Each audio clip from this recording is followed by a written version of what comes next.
Hi guys, welcome to my channel. So ಇವತ್ತು ನಾನು ಕಬಾಬ್ ಮಾಡೋಣ ಅಂದ್ಕೊಂಡಿದ್ದೀನಿ.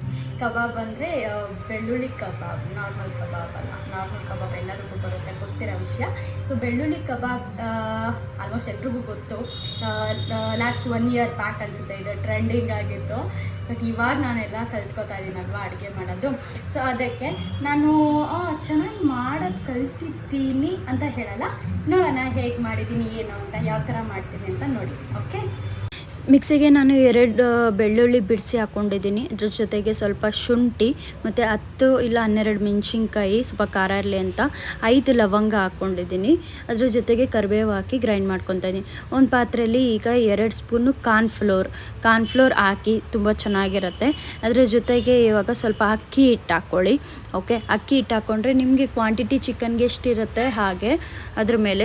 ಸ್ವಲ್ಪ ನಾನು ಕಡಲೆ ಹಿಟ್ಟು ಹಾಕ್ಕೊಂಡಿದ್ದೀನಿ, ಅದು ಚೆನ್ನಾಗಿ ಬರುತ್ತೆ ಅಂತ. ಸ್ವಲ್ಪ ಅರಿಶಿನ ಹಾಕ್ಕೊಂಡು ಸ್ವಲ್ಪ ರುಚಿಗೆ ಉಪ್ಪು ನೀವು ನೋಡಿ. ಅದಾದಮೇಲೆ 1 ಸ್ಪೂನ್ ಎಣ್ಣೆ ಹಾಕಿ ಆ ಮಸಾಲೆ ಏನು ರುಬ್ಬಿದ್ದೀರೋ ಅದನ್ನು ಪೂರ್ತಿ ಹಾಕ್ಬಿಟ್ಟು ಅದನ್ನು ಕ್ಲೀನಾಗಿ ಕಲಿಸ್ಕೊಳ್ಳಿ. ಸ್ವಲ್ಪ ಹದ ಬರೋ ಥರ. ಜಾಸ್ತಿ ಒಬ್ಬೊಬ್ಬರು ಗಟ್ಟಿಯಾಗಿ ಕಲಿಸ್ಕೊತಾರೆ ಇದಕ್ಕೆ, ಏನು ಕಬಾಬ್ಗೆ.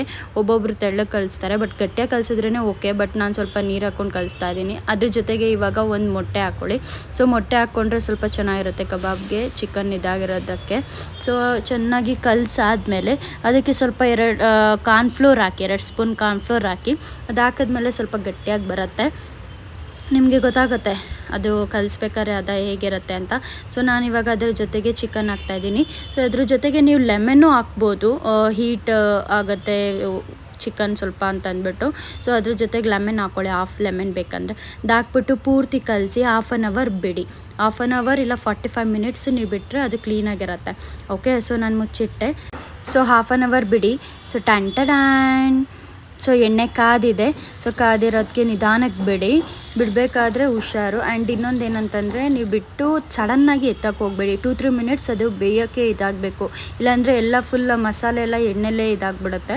ಹುಷಾರಾಗಿ ನೋಡಿಕೊಂಡು ಎತ್ಕೋಬೇಕು. ಅದು ತೆಗಿಬೇಕಾದ್ರೆ ಸ್ವಲ್ಪ ಕರಿಬೇವು ಹಾಕಿ ಸ್ವಲ್ಪ ಗಮ್ ಅನ್ನುತ್ತೆ ಅಂತ ಸ್ವಲ್ಪ ಬೇಯಬೇಕು. ಒಂದು 7 to 10 minutes ಬೆಂದರೆ ತುಂಬ ಚೆನ್ನಾಗಿರುತ್ತೆ. ಒಂದ್ಸಲ ಟೇಸ್ಟ್ ಮಾಡಿದ್ದೀನಿ ನಾನು ಆಲ್ರೆಡಿ, ಬಟ್ ಇವಾಗ ಮಾಡ್ತಿರೋದು ಸ್ವಲ್ಪ ಫಸ್ಟ್ ಟೈಮು. ಟನ್ ಚೆನ್ನಾಗಿದೆಯಾ ಅಂತ ನೋಡೋಣ. ಸೊ ಚೆನ್ನಾಗಿರುತ್ತೆ ನೋಡಿ, ಒಂದ್ಸಲ ಮಾಡಿ ಟ್ರೈ ಮಾಡಿ. ಈ ವಿಡಿಯೋ ನಿಮ್ಗೇನಾದರೂ ಇಷ್ಟ ಆಗಿದ್ರೆ ಲೈಕ್ ಮಾಡಿ, ಶೇರ್ ಮಾಡಿ, ಕಮೆಂಟ್ ಮಾಡಿ. Thank you so much for watching this video guys.